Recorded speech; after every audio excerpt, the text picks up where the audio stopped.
వాళ్ళు ఏదైనా వివరణ ఇచ్చుకునే అవకాశం ఇవ్వాలనే ఉద్దేశంతో మైక్ ఇచ్చాము. మైక్ ఇవ్వండి అని మిమ్మల్ని రిక్వెస్ట్ చేసినా మీరు వారికి ఇచ్చిండ్రు, పెద్ద మనసు చేసుకొని. దాని ద్వారా ప్రజలకు ఏమైనా ఉపయోగపడేది కానీ నేను మాట్లాడిన అంశాలలో ఏమైనా తప్పులుంటే వాటిని ప్రస్తావించుంటే డెఫినెట్గా అవకాశాన్ని వారు సద్వినియోగం చేసుకున్నట్టు. కానీ వారు ఏం మాట్లాడుతున్నారు, మళ్ళీ అక్కసు వెళ్ళగక్కుతున్నాడు. ఎందుకనంటే అక్కడేదో మేనేజ్మెంట్ కోటాలో నేను కూర్చుందాం అనుకుంటే ప్రజల నుంచి వచ్చిన ఆయన కూర్చున్నాడు కాబట్టి నేను చూసి ఓర్వలేకపోతున్నా అని కుళ్ళుగా అనిపిస్తుంది తప్ప దాంట్లో ఏమైనా ఉందా అధ్యక్ష? సరే, ఏదేమైనా అధ్యక్ష, ఈ గత ప్రభుత్వము ఎంత గొప్పలు చెప్పుకున్నా కొన్ని వాస్తవాలను ప్రజలు కూడా గమనిస్తున్నారు. మీ ద్వారా వాళ్ళు ఆ సమయంలో మరి గుర్తుందో లేదో ఇప్పుడు గుర్తు చేయదలుచుకున్న అధ్యక్ష, 10వ తరగతి ప్రశ్నాపత్రాలు వాట్సాప్లలో తిరుగుతూ 10వ తరగతి పరీక్షలే నిర్వహించలేని అసమర్థ ప్రభుత్వం ఆనాడు ఉండే. 12వ తరగతి అంటే ఇంటర్మీడియట్ ప్రశ్నాపత్రాలు చక్కగా దిద్ది ఫలితాలు ప్రకటించలేక ప్రభుత్వం ప్రైవేటు వ్యక్తులకు ఆనాటి మంత్రివర్గంలో ఉన్న కీలకమైన వ్యక్తి యొక్క మిత్రులకు ఆ కాంట్రాక్టు కట్టబెట్టడంతో సిజీజీ నుంచి తప్పించి అనుభవం లేని వాళ్లకు మిత్రులకు కట్టబెట్టడంతో అందులో జరిగిన ఫలితాల అవకతవకలలా 25 మంది నోనోగు మీసాల యువకులు ఆత్మహత్యలు చేసుకున్నారు. ఈ చావులకు ఆనాటి ప్రభుత్వం కారణం కాదా? ఇవి ప్రభుత్వ హత్యలు కాదా? ఇది పక్కన పెడితే అధ్యక్ష, డెఫినెట్గా తొందర ఏం లేదు అన్నీ. అది కాకుండా అధ్యక్ష, తెలంగాణ పబ్లిక్ సర్వీస్ కమిషన్ మీకు తెలుసు ఎంత ప్రతిష్టాత్మకమైన సంస్థ, ఎంత బాధ్యతగా పరీక్షలు నిర్వహించాలి, ఎంత బాధ్యతాయుతంగా వ్యవహరించాలి.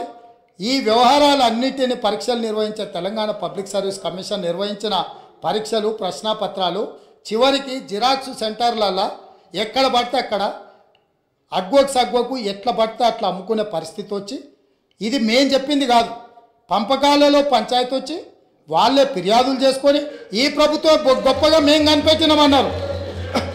ఈ ప్రభుత్వం ఏమన్నది?